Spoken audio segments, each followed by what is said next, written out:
하나님의 말씀을 봉독하겠습니다. 역대상 19장 1절에서 5절까지의 말씀입니다. 구약성경 639면에 있습니다. 역대상 19장 1절에서 5절까지의 말씀을 봉독하겠습니다.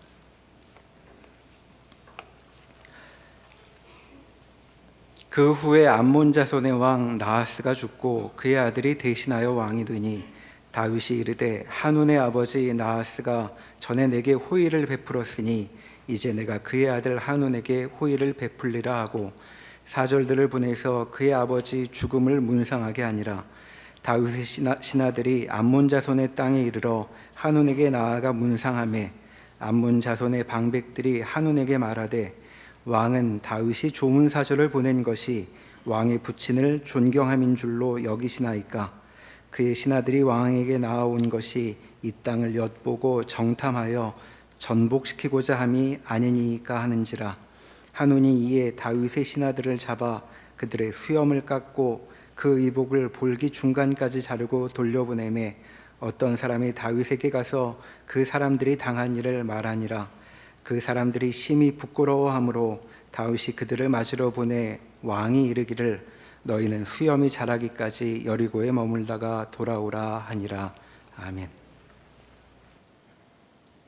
역대기는 구약 역사 전체를 포괄하고 있습니다. 아담으로부터 시작해서 멸망한 유다 백성이 귀환할 때까지 우리가 알고 있는 구약 역사 전체가 여기 포함되어 있죠. 그러니까 구약 시대 전체를 이제 과거로 돌아보고 있는 책이라고 말할 수 있겠습니다. 그렇게 바라보려면 어떤 바라보기 위한 관점이 필요하겠죠. 그러니까 역대기는 구약이 담고 있는 역사 전체를 바라볼 수 있는 어떤 포괄적인 관점을 우리에게 제시하고 있다고 말할 수 있겠습니다. 그 구체적인 내용을 살펴보면 앞부분에 사람의 이름이 쭉 나열되는 계보가 나와 있고, 그리고 다윗과 솔로몬 두 왕의 이야기가 아주 긴 분량으로 우리에게 소개됩니다. 그리고 나서 유다 왕들의 일들이 순서대로 쭉 나열되죠. 그러니까 다윗과 솔로몬을 살펴보면서 이제 그들이 어떤 삶을 살아야 하는가에 대한 이유, 사람들의 삶의 기준을 이제 보여준다고 말할 수 있겠습니다. 그리고 그와 같은 기준을 근거로 다윗과 솔로몬의 자손들, 이 후대 왕들의 인생을 살펴보는 것이죠. 이들의 통치는 어떠했는가가 이제 이 기준을 통해 이제 펼쳐지는 것이라고 말할 수 있겠습니다. 그런데 역대기의 관심은 그저 왕들에 대한 것만은 아니죠. 여기 소개되고 있는 왕들은 왕이기에 앞서서 하나님의 백성의 일원이라고 말할 수 있습니다. 그러니까 그저 통치의 사례를 보여주는 것이 아니고 하나님의 백성으로 사는 삶의 대표 사례를 보여주는 것이니까 역대기에 담겨 있는 여러 사람들의 모습은 인생이란 어떤 것인가에 대한 사례라고도 말할 수 있겠습니다. 그리고 이와 같은 질문, 이들의 인생은 무엇인가라는 질문은 우리와 그리 동떨어진 것도 아니겠죠. 왜냐하면 우리도 우리 자신이 살아가고 있는 각자의 삶에 대해 마찬가지의 질문을 갖고 있기 때문입니다. 어떤 경우에는 그간 이만하면 잘 살아온 것인가 하고 인생을 돌아보는 경우도 있겠고, 또 어떤 경우에는 대체 어디서 어긋나 내가 여기 이른 것인가 하는 질문을 갖기도 합니다. 역대기가 펼쳐내는 주제는 바로 그와 같은 우리의 질문과 그리 먼 것이 아니죠. 자, 역대기가 이스라엘 민족의 왕들을 살피는 이유는 이들이 인간의 삶에 특히 하나님께 부름받은 하나님의 백성으로 사는 삶의 구체적인 사례가 되고 있기 때문입니다. 그러니까 우리는 이들의 모습을 통해 하나님께서 부르시는 삶이란 어떤 것인가에 대한 여러 모양을 이제 살펴보게 되는 것이죠. 그리고 이로써 우리의 삶의 모양도 어떤 것인가를 가늠할 수도 있는 기회를 갖게 됩니다. 그에 대해서 역대기는 역대하 10장부터 이야기를 본격적으로 풀어간다고 말할 수 있는데, 이것을 위해서 그에 앞서서 먼저 이 각각의 왕들의 삶을 살펴보기 위한 기준을 제시하고 있고, 그것이 이제 다윗과 솔로몬의 일을 통해 우리에게 전달되는 것이라고 말할 수 있겠습니다. 역대기상을 보면 다윗의 생애가 10장부터 29장 끝까지 펼쳐지고 있죠. 그러니까 역대상 전체의 3분의 2가 다윗의 생애를 이제 살펴보는 것입니다. 그런데도 그렇게 많은 분량을 할애하고 있는데도 불구하고 다윗 인생의 구석구석을 다 보여주고 있지는 않죠. 몇 가지 중요한 주제를 선별해 우리에게 알려줍니다. 첫 번째 화제는 그가 여호와의 궤를 예루살렘으로 옮겼다고 하는 사건이었습니다. 다윗은 여호와의 궤를 어떻게 옮겨야 하는지 그 방법도 제대로 알지 못한 채 열심을 냈지요. 그러다가 일이 갑자기 중단되고 맙니다.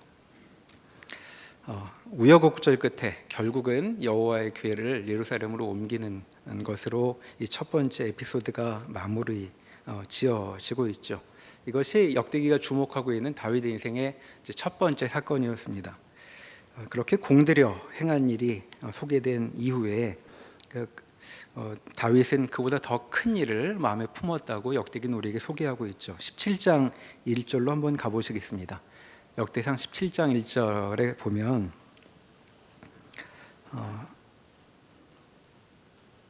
이렇게 되어 있습니다. 다윗이 그의 궁전에 거주할 때에 다윗이 선지자 나단에게 이르되 나는 백향목 궁에 거주하거늘 여호와의 언약궤는 휘장 아래에 있도다.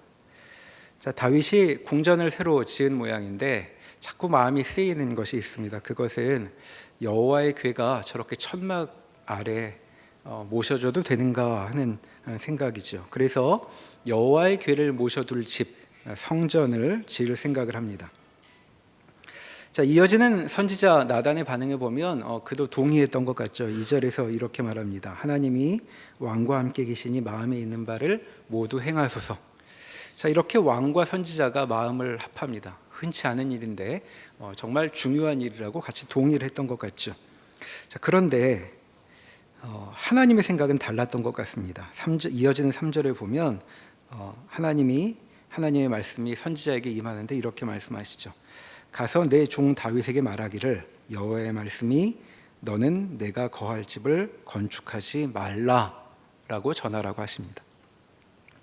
자, 하나님이 다윗의 소원을 거부하시는 것이죠.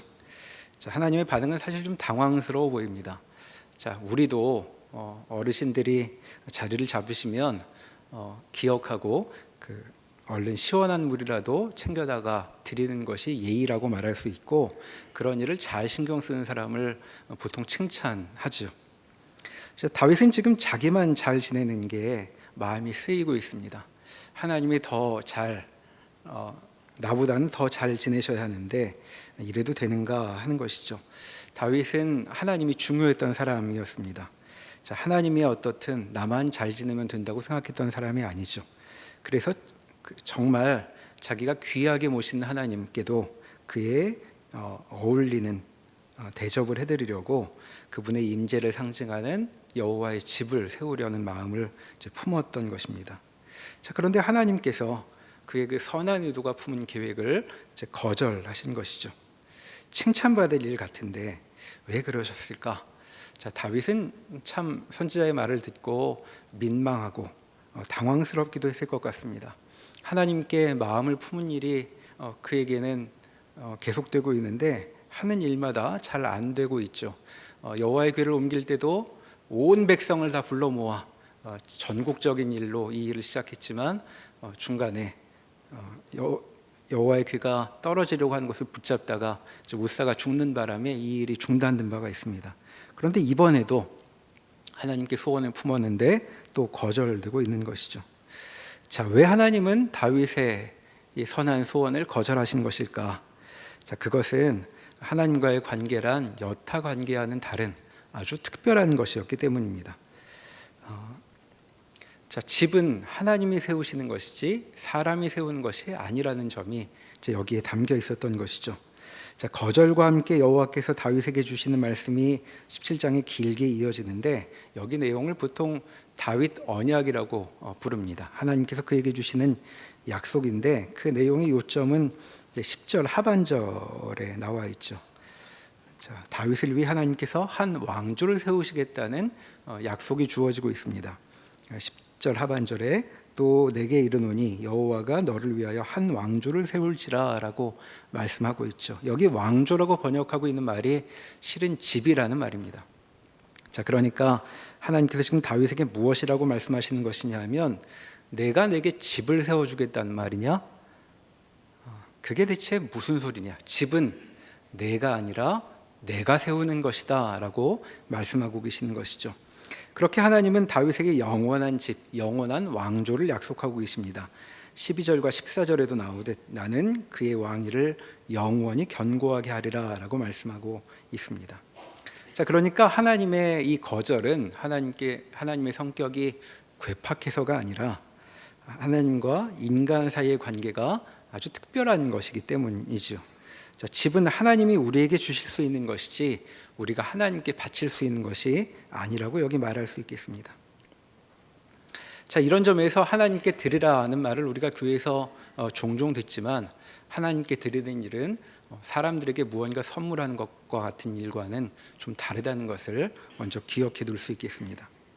자, 이와 같은 하나님과의 특별한 관계, 다른 관계하고는 다른 이 특별한 관계의 면모가 좀 더 구체적으로 드러나고 있는 것이 오늘 본문으로 읽은 부분이 되는 것이죠.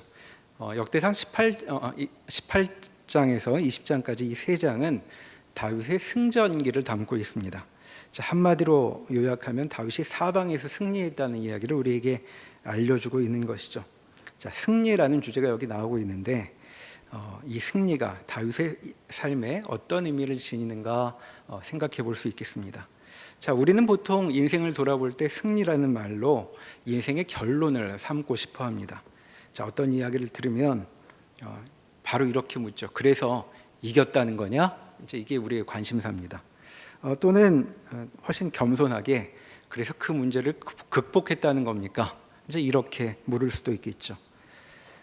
자, 우리의 이 생각처럼 다윗에게도 승리가 인생의 결론인가라고 물을 수 있겠는데 역대기가 다윗의 생애를 소개하는 방식을 보면 이게 결론이 아닌 것 같습니다. 다윗 이야기는 29장까지 펼쳐질 텐데 21장부터는 다른 이야기를 훨씬 길게 우리에게 들려주고 있기 때문이죠.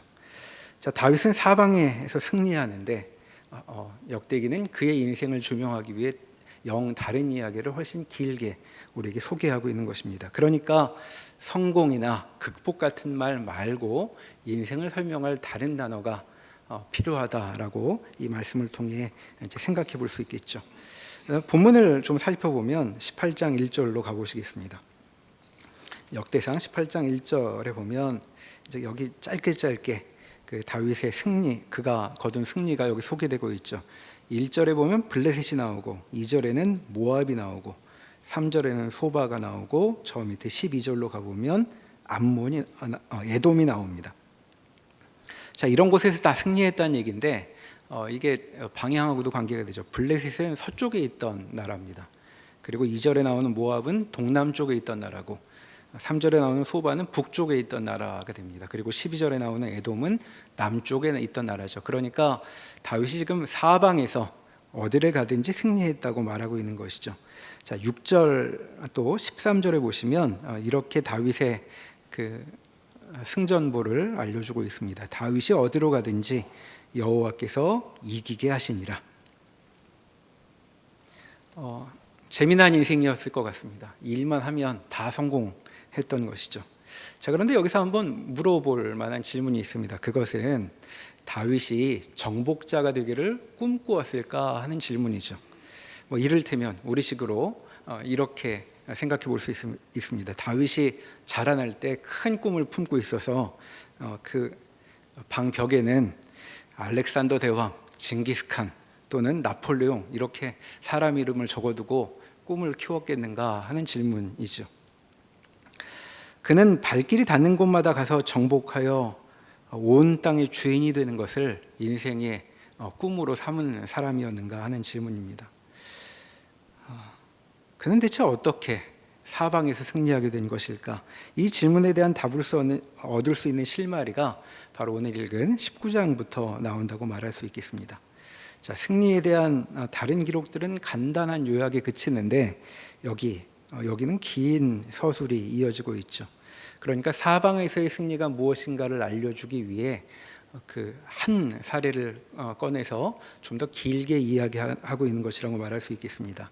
자, 19장 1절로 가보면 암몬이 나오는데, 자, 암몬은 사방 가운데 한 군데 빼놨던 요단강 건너 동편에 있던 나라죠. 그 동편에 있던 나라와의 싸움을 통해 다윗의 승리가 어떤 것이었는지를 우리에게 보여주는 것입니다. 자, 암몬의 왕은 나하스였는데 그 나하스가 죽고 아들 한운이 새로 왕위에 오르게 되죠.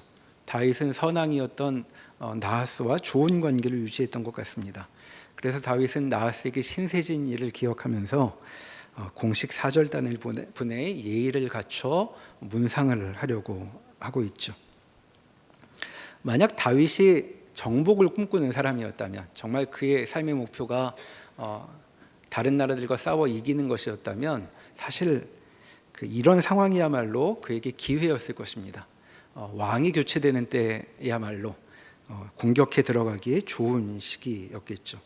그런데 다윗이 하는 행동을 보면 그는 그런 식의 기회를 포착하는 데 별로 관심이 없어 보입니다.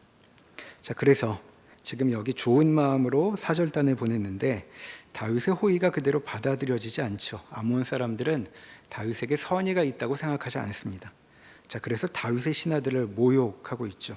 자, 4절에 보면 나라 대표로 파견된 이들을 어떻게 지금 대접하냐 하면 수염을 깎고 하체가 나오게 옷을 잘랐다고 말하고 있습니다. 자, 학자들이 구체적으로 어떻게 했을까 이제 의견이 분분한데, 자, 긴 수염을 중간에서 자른 것인지 아니면 얼굴을 반쪽으로 나눠서 한쪽만 자른 것인지 이제 여러 의견이 있습니다. 또 옷도 그냥 긴 치마 같은 옷을 엉덩이가 나올 정도로 자른 것인지 아니면 엉덩이 부분만 도려낸 것인지 여러 가지 의견이 있습니다. 자, 어느 쪽이든 사람 몰골로는 민망한 모양이라고 말할 수 있겠죠. 아이들한테 장난으로 이렇게 해도 행패가 될 텐데 지금 나라의 중심들을 이 모양으로 만들어놨습니다. 자, 우리가 외국에 특사를 파견했는데 귀국 비행기에 내리는 꼴이 머리 반쪽은 삭발이 되어 있고 엉덩이는 나오는 꼴이라면 두 눈으로 볼 수 없겠죠. 자, 그렇게 충격적인 일이 지금 여기 펼쳐진 것입니다. 어찌나 그 행세가 눈뜨고 못 볼 꼴이었는지 다윗이 그들의 수염이 자라 원래 모양으로 돌아올 때까지 예루살렘에 오지 말고 여리고에 머물라고 말하고 그렇게 배려하고 있죠. 자, 이런 대응 역시 다윗이 지금 전쟁하는데 별로 관심이 없다는 것을 알 수 있습니다. 사실 이들의 모양을 딱 보면 생각이 없더라도 이런 나라를 가만두면 안 되겠다 하는 저기가 불타오를 만한 기회일 텐데 다윗은 그런 대면을 피하고 있죠. 자, 그런데 이런 사태에 더 기민하게 반응한 쪽은 암몬이었습니다. 6절에 보면 암몬 자손이 자기가 다윗에게 밉게 한 줄 안지라 이렇게 말합니다. 말투가 옛날 말투여서 귀엽게 보이지만 밉게 한 줄 안지라라는 이 말은 자신들의 행동이 지금 이스라엘과는 같은 하늘 아래에 있지 못하겠다는 선전포고와 다르지 않았다는 것을 이들이 이제 깨달았다는 것이죠. 자, 암몬과 그 왕 한우는 지금 자신들의 이런 행동이 다윗과의 관계를 완전히 끊어버리는 것이었다는 것을 자각합니다. 그래서 대책을 마련하고 있는데 그 규모가 대단해 보이죠. 암몬은 지금 자신만의 힘으로 이 일을 여기에 대응하지 않겠다고 생각을 합니다. 자신의 그 국방력으로는 성에 차지 않아서 이스라엘 북쪽에 있는 나라들의 군대를 돈으로 사오려고 하죠. 6절에 보면 이제 군대들을 모으는데 다른 나라에서 여기 아람이라고 들어간 나라들은 전부 이스라엘 북쪽에 있던 나라들입니다. 그리고 소바도 역시 북쪽에 있던 나라들이죠. 자, 이 다른 나라의 군대들을 동원하려고 돈을 은 1000달란트를 준비했다고 말하고 있습니다. 한 달란트는 34kg 정도 된다고 하니까 1000달란트면 은으로 34톤이 되는데 이게 우리가 보통 생각할 수 있는 규모가 아닙니다. 한 달란트를 이제 이후 단위와 비교해 보면 6천 데나리온 정도 된다고 이제 가치를 그렇게 평가를 합니다. 한 데나리온이 하루 품삯이라고 보통 알려져 있으니까 그냥 계산하기 좋게 한 데나리온을 10만 원 정도로 친다면 여기 나와 있는 은 1000달란트는 대략 6천억 원 정도 해당하는 금액이 됩니다. 일당 좀 더 올라가면 이제 1조 원도 넘겠죠. 자, 아마도 암몬은 이스라엘과의 싸움을 염두에 두고 나라의 경제력 상당 부분을 지금 여기 몰아넣고 있는 것으로 보이죠. 그러니까 지금 암몬이 준비하고 있는 전투는 소규모 국지전 같은 것이 아니고 나라의 명운을 건 이제 그런 일을 준비하고 있는 것입니다. 자, 이어지는 7절에 보면 이 연합군이 메드바라는 곳에 진을 치죠. 자, 메드바는 이스라엘 땅이었습니다. 루벤 지파에게 분배된 성읍이었고 암몬의 수도 랍바에서 이스라엘로 들어오는 그 사이에 있던 성읍이 되는 것이죠. 자, 암몬은 자기들이 이를 만들어 놓고 이제 선수를 쳐서 여기 이스라엘 땅으로 진격해 들어왔습니다. 자, 암몬의 선왕을 예우하려던 다윗이었는데 전혀 예상하지 못하던 곤경에 빠진 것이죠. 자, 옆에서 보고 있는 우리는 이제 이런 말 하고 싶습니다. 자, 그러니까 함부로 선의를 베푸는 게 아니라니까 같은 말을 해주고 싶죠. 자, 그럼 일이 어떻게 흐를까? 이제 진행을 보면 8절에 다윗이 사태가 심상치 않음을 보고 요압과 그의 부대를 파견했다고 되어 있습니다. 자, 도착해 보니까 성읍 앞 들판을 암몬과 그가 돕는 아람 연합군이 가득 메우고 있었던 것이죠. 그래서 이스라엘 군대가 도착해 보니까 10절에 적들 한가운데 지금 들어와 있는 꼴이 되어버렸습니다. 자, 그래서 그 지휘자인 요압이 어떻게 해야 할까 생각을 하다가 자기 부대를 둘로 나누죠. 그래서 한쪽은 앞에 적을 맞서게 하고, 그리고 또 한쪽은 적의 뒤에 있는 적을 맞서게 합니다. 자, 요압 자신하고 동생 아비새가 지휘를 하게 되는데 12절을 보면 상황은 이스라엘 편이 아닌 것처럼 보입니다. 자, 12절에 이렇게 말하죠. 만일 아람 사람이 나보다 강하면 내가 나를 돕고 만일 암몬 자손이 너보다 강하면 내가 너를 도우리라. 자, 이 말을 보면 알겠지만 지금 여유 같은 것은 없습니다. 자, 이들은 지금 각자 자기가 맡은 군대만 싸울 정도가 아니라는 것을 알 수 있죠. 다른 부대가 적에게 밀리면 그들도 도와야 되는 부담까지 지고 있는 것이죠. 그러니까 지금 요압과 그의 군대는 어디 좋은 기회다, 이 틈에 암몬의 그 버리장머리를 고쳐놓겠다 같은 그런 마음의 여유가 있는 상태가 아니라 적들에게 포위되어 어떻게든 해보려고 하는데 어떻게 해야 하는가 하는 이제 그런 고민에 빠져 있는 것으로 보이죠. 13절에 기록된 말도 이제 그런 정서를 우리에게 드러내고 있습니다. 너는 힘을 내라. 우리가 우리 백성과 우리 하나님의 성읍들을 위하여 힘을 내자. 여호와께서 선히 여기시는 대로 행하시기를 원하노라. 이렇게 말하고 있습니다. 자, 중과 부적의 위기에 놓인 사람이 할 법한 그런 말이죠. 자, 선의가 악의로 되갚아져 지금 다윗은 오히려 하나님이 주신 성읍마저 잃어버리고 나라가 위험에 빠질 상황에 놓였습니다. 자, 어떻게 될까? 자, 일이 좀 이상하게 돌아갑니다. 자, 적의 대군이 오히려 몰려가고 있죠. 15절에 보면 용병으로 온 아람 군대가 도망하고 이를 본 암몬 군대도 따라서 도망갔다고 얘기하고 있죠. 자, 돈까지 받고 출정했으면 그렇게 쉽게 물러나면 안 됩니다. 돈값을 해야 되는 것이죠. 자, 그런데 아람 군대가 후퇴했다는 것을 보면 이상스럽게도 이 전쟁이 이스라엘을 돕는 방식으로 흘러가는 것으로 보이죠. 자, 16절 이하에 보면 암몬을 돕기 위해 출정했던 아람이 다시 세를 규합해 이스라엘에게 적대를 합니다. 자, 이번에는 다윗이 17절에 보면 온 이스라엘을 모아 전투에 참여하고 있죠. 자, 이스라엘 전체가 동원되어야 할 만큼 이스라엘에게 위기가 될 만한 큰 규모의 전쟁이었던 것으로 보입니다. 괜히 선의를 보였다가 일이 지금 이 모양까지 흘러간 것이죠. 자, 그런데 전쟁의 경과를 보면 너무 싱거울 정도로 담백하게 흘러갑니다. 정말 이상하게도 이스라엘은 이 위기에서 그저 승리했다고 여기 기록되어 있습니다. 자, 상대의 피해가 오히려 상당해서 이 연합군의 지휘자였던 장군마저 죽여버렸다고 여기 기록되어 있습니다. 그리고 20장에 이 이야기가 계속 이어지고 있죠. 20장으로 넘어가 보면 이스라엘의 이상스러운 승리가 계속되고 있습니다. 자, 20장 1절에 보면 암몬과의 싸움이 다시 시작되죠. 자, 용병으로 온 아람과의 일은 결론이 났지만 적대적인 암몬과의 일은 아직 정리되지 않았던 것 같습니다. 자, 이번에는 요압이 이스라엘 군대를 끌고 암몬으로 진격을 하죠. 자, 암몬에서 또 랍바로 가는 것입니다. 자, 그런데 여기 묘한 언급이 한 줄 끼어 있습니다. 자, 다윗은 예루살렘에 그대로 있더니 요압이 랍바를 쳐서 함락시키매라고 되어 있죠.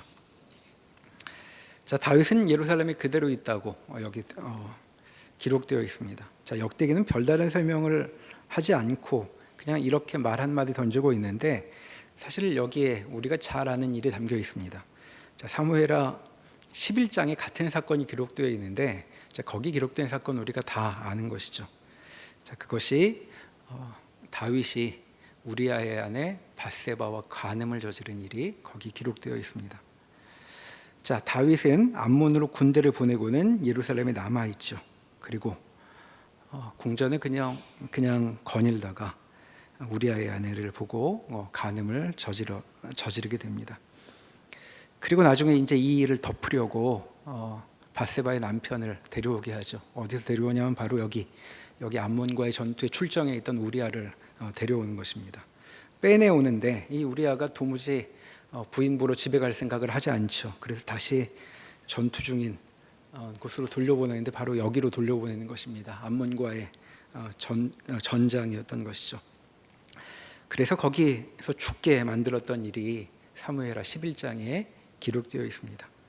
자, 다시 역대상 20장 1절을 읽어보면 다윗이 예루살렘에 그대로 있더니 요압이 랍바를 쳐서 함락시키매라고 이제 역대기는 기록하고 있습니다. 자, 사무엘하를 통해 이 정황을 알고 있는 우리에게는 이 구절이 사실 이렇게 들리죠.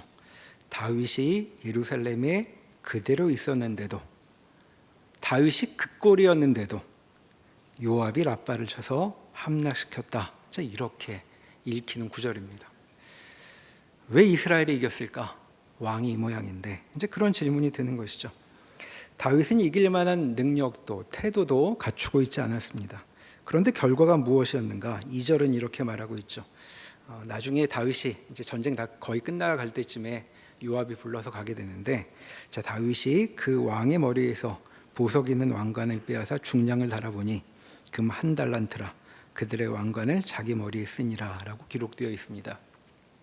자, 이 전쟁의 결과는 무엇이었냐면 다윗이 왕관을 썼다는 것이죠. 그런데 앞에서 우리가 언급했던 것처럼 1달란트면 34kg라고 말했습니다. 근데 이제 보석이 박혀 있는 이 왕관이 금 무게만 1달란트라고 말하니까, 자, 이런 왕관을 머리에 쓰면 목이 부러지게 생긴 이제 그런 왕관이 됩니다. 여기 그 왕관이라고 말하는데 이 왕을 이제 번역하기에 따라서는 그 암몬의 신인 말곰을 가리키는 밀곰을 가리키는 것으로 읽을 수도 있죠. 자, 그렇게 보면 지금 다윗이 쓰고 있는 것은 그저 한 사람의 왕관이 아니고 신이 쓰는 관이라고도 말할 수 있겠습니다. 그래서 이 전쟁의 결과 다윗은 지금 암몬 사람들이 머리를 조아리는 신의 자리에 올라선 셈이 되었다라고 말하고 있는 것이죠. 자, 우리 정서로 볼 때 이런 영예는 다윗에게 조금도 어울려 보이지 않습니다. 자, 그런데도 이런 영광을 맛보고 암몬을 정복했다고 여기 말하고 있는 것이죠. 사무엘하에 보면 요압은 다윗을 존귀하게 여겨서 자기가 다 랍바를 손에 넣었음에도 불구하고 다윗이 올 때까지 정벌을 마무리 짓지 않습니다. 그래서 마무리를 다윗이 짓도록 하고 있죠. 자, 승리의 자격이 참으로 부족한 다윗인데도 요압에게서조차 높임을 받고 있는 이제 일이 여기 기록되어 있는 것입니다. 자, 일이 이렇게 돌아가는 것은 이때뿐이 아니었죠. 이어지는 20장 4절 이하에 보면 블레셋과의 싸움이 기록되어 있습니다. 자, 블레셋은 18장 1절에 한 줄로 정복했다고 이제 요약되었던 것인데 여기 다시 한번 기록이 되어 있죠. 그런데 여기에는 그 반복되는 말이 하나 있습니다. 그것은 뭐냐 하면 키가 큰 자들에 대한 이야기를 하죠. 4절에도 6절에도 8절에도 보면 키가 큰 자들에 대한 이야기가 나옵니다. 자, 블레셋에는 골리앗뿐만 아니라 골리앗처럼 키가 큰 사람들이 많이 있었는데 족족 이들과 싸워 이겼다는 이야기를 여기 기록하고 있죠. 자, 가나안의 키 큰 사람들은 이스라엘의 간담을 서늘하게 했던 사람들입니다. 처음에 광야에서 정탐꾼들이 갔을 때 이런 사람들을 보고 자기들은 뭐라고 불렀냐면 메뚜기 같아서 우리는 거기 못 들어갑니다 라고 말했던 그 말하게 했던 그 당사자들이죠. 근데 여기 지금 역대기 기록을 보면 우리는 이름도 생소한 다윗의 군사들이 이런 블레셋의 키가 큰 용사들을 전부 싸워 이겼다고 말하고 있는 것이죠. 자, 이와 같은 내용이 바로 다윗 승전기의 구체적인 내용으로 우리에게 소개되고 있는 것입니다. 다윗의 승리는 무엇이었는가? 이런 식의 승리였다고 말하고 있는 것이죠. 그렇다면 이 승리의 기록이 우리에게 보여주고 있는 것은 무엇일까요? 자, 다윗은 대체 어떻게 이렇게 승리했던 것일까? 자, 왕이 될 때부터 이와 같은 전쟁의 승리를 위해 무슨 5개년 계획 같은 것이라도 세웠을까? 그는 전쟁에 마음을 두고 내내 칼을 갈았던 것일까 하고 묻게 되는데 그래 보이지 않죠. 다윗에게는 전쟁에 대한 계획조차 없어 보입니다. 그리고 그의 행동을 보면 그에 어울리는 마음가짐도 없고 태도도 없고 그렇다고 그의 군대가 그렇게 무장된 것도 아니었습니다. 자, 그의 군대는 알렉산더 대왕이나 징기스칸의 군대가 아니었죠. 자, 이들은 그저 예루살렘이라고 하는 산골짜기에 있는 작은 성읍에 살던 사람들이었습니다. 자, 부국강병을 꿈꾸는 사람들이 아니었는데 이들은 이상하게 이렇게 승리했던 것이죠. 자, 이런 승리는 사실 이들에게 익숙한 것이 아니었습니다.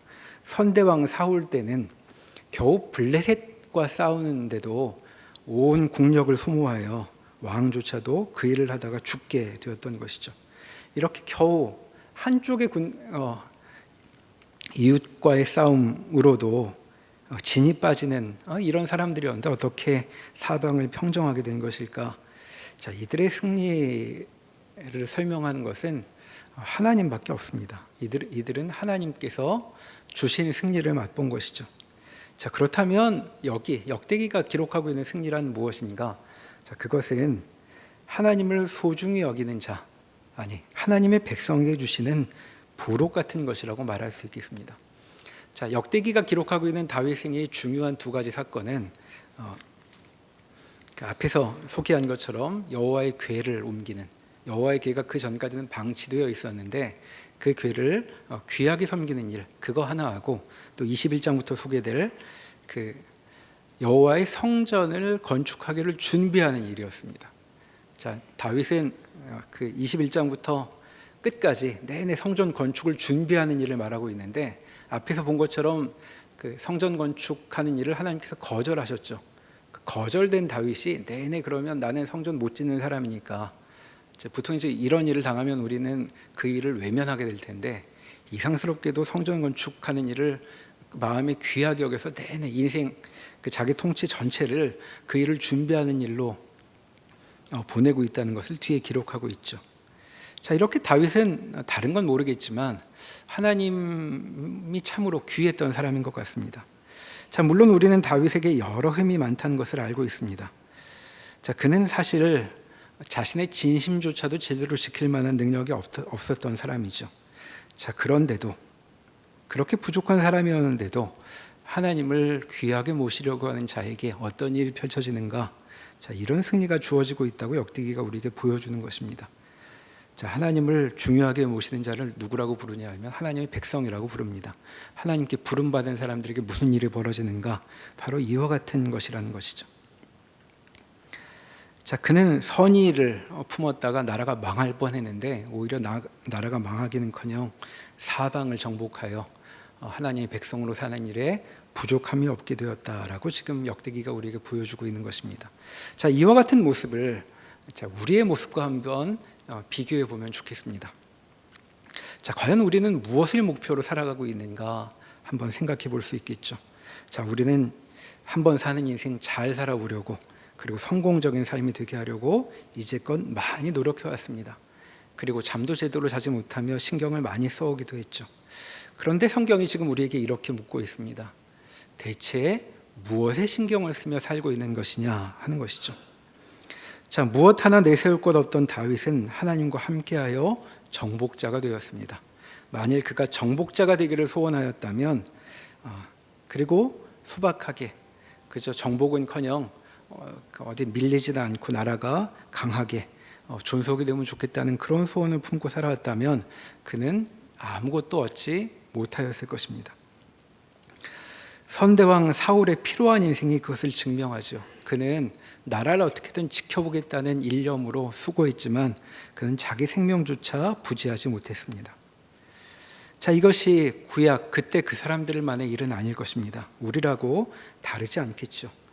자, 우리 역시 마찬가지일 것입니다.